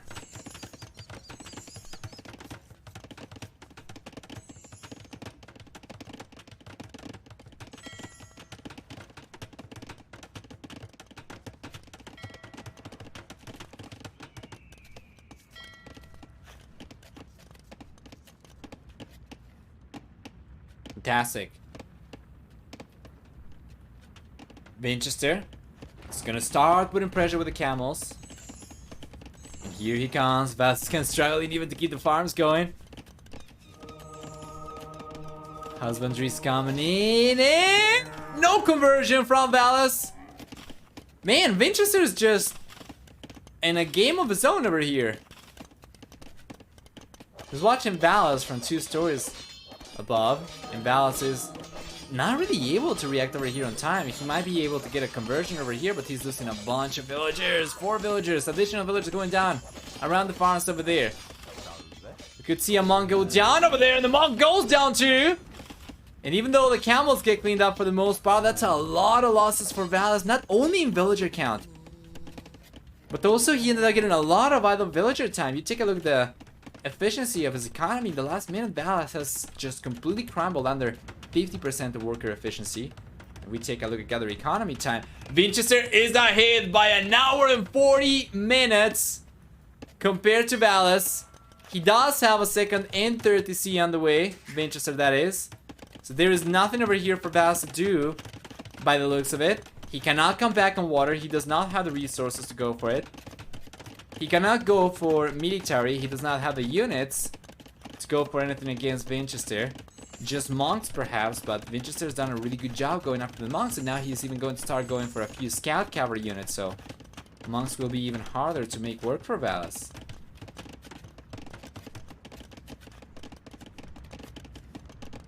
Yeah. Bull players getting ahead, I guess, in work account, but it's going to take such a long time for him to offset for gather economy time alone. And that is without even taking into account all the extra resources he spent going for the extra economy earlier.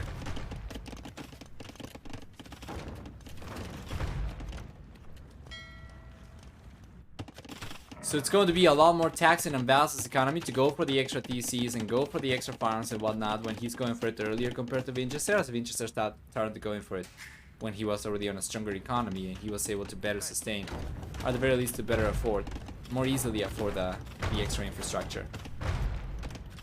Tower could be going down, Valas. I don't think he's got redemption yet, otherwise he would have targeted the mountains already.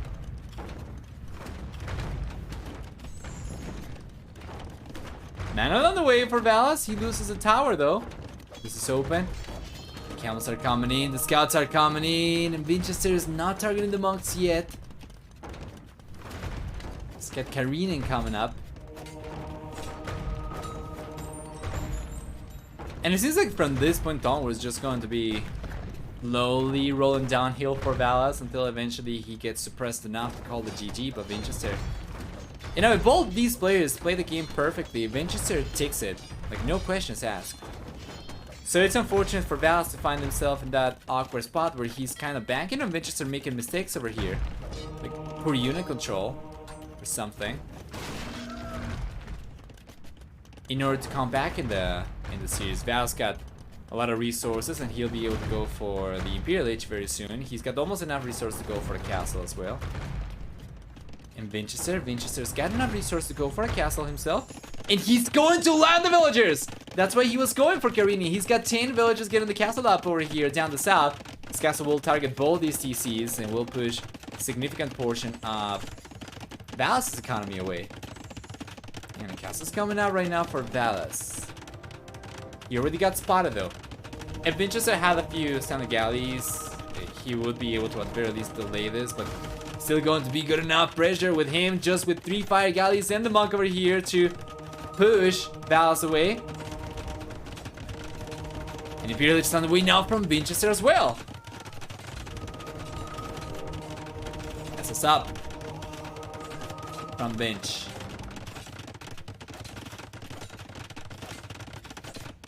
Scouts still roaming around, getting villagers down on the stone. Villager count higher for Vinchester right now. Worker count higher for Vinchester compared to Valas. And what can we do? Well, Valas in the Imperial Age would get access to fast fire ships. That would certainly help.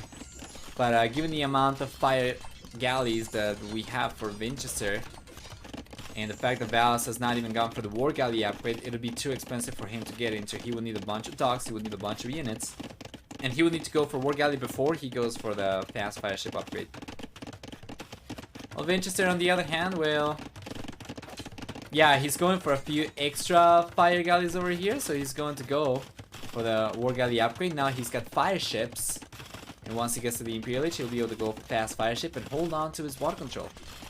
Even if Vinchester got pushed away from here, which I don't think is going to be the case necessarily. He's got 2 castles versus only 1, so he'll be able to outproduce Valas with trebuchets. But let's say that this goes in favor of Valas.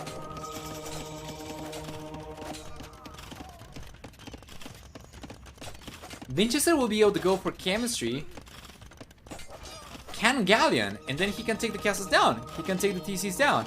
Without water control, there is no hope for Valas. He's got chemistry on the way, but this is coming in so late. Vinchester ended up getting a bunch of extra villagers over here with the scouts as well, and now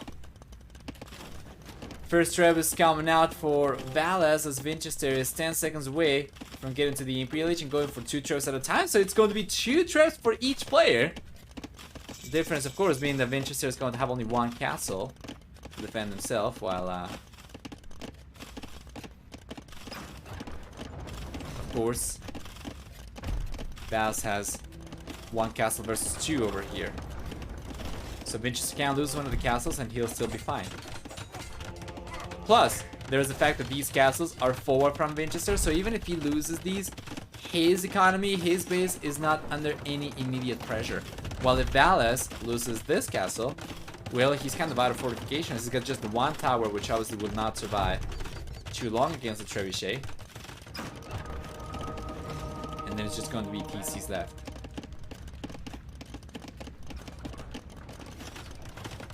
Yeah, Vinch could potentially go for a castle on the right hand side. That'd be ideal.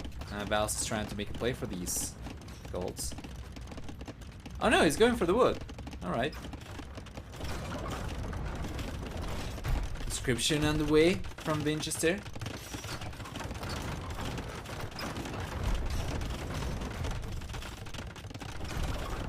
Man, what a series. Valas has been playing so well. He started with a 4 this series, 2-0 against Vinchester. Then Vinchester masterfully was able to tear Valas apart game after game. Now it seems pretty much a game in the game number 5 is going in favor of Vinchester by the looks of it. And yeah, with both these players playing as, you know, as well as they are playing these days, I think we have contenders for the top 4 over here for sure. So there's a castle coming out that you wanted to see, our base. On the right hand side from Vinchester. It's not necessarily in between the golds at an equidistant distance of our equidistant location from both the golds, but it's still going to be enough for him to at the very least secure this one and make it very difficult for Valas to collect from this one. And Valas just starts going for a counter castle himself. I think the castles come out from both these players anyway, though. We see a castle go down on the left hand side from Vinchester, but he didn't take the castle down from Valas too. And once again, because this is Valas' base, it's much worse for the blue player to lose the castle over here. Vinchester still has 1 left on the left hand side and his base is just fine. So now Vinch can transport the trebuchets over the right hand side and take this castle down. So we'll see petards coming out from Valas because he doesn't really have the tools to fight Vinchester off over here when it comes to Trebs only. And Vinchester's not going for petards at all, but he does have Cannon Galleon, and it doesn't matter. We do not get to see Cannon Galleon because Valas goes GG, and Vinchester gets game number 5 to get a final score.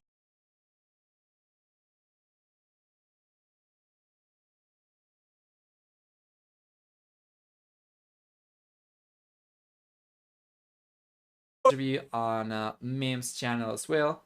I'm just going to cut the series over here for the YouTube video, but if you're watching live on Twitch, and I encourage every YouTube viewer to give Twitch a shot as well, we are going to take a look at the interview on stream. Very nice KD for Vinchester, getting very close to 3-to-2 KD ratio, while for economy we have a stronger economy for the red player as well, and then we have for society a higher worker max count for Vinchester, and for APM, I'm very curious about this. It's significantly higher for Vinchester as well. Well done!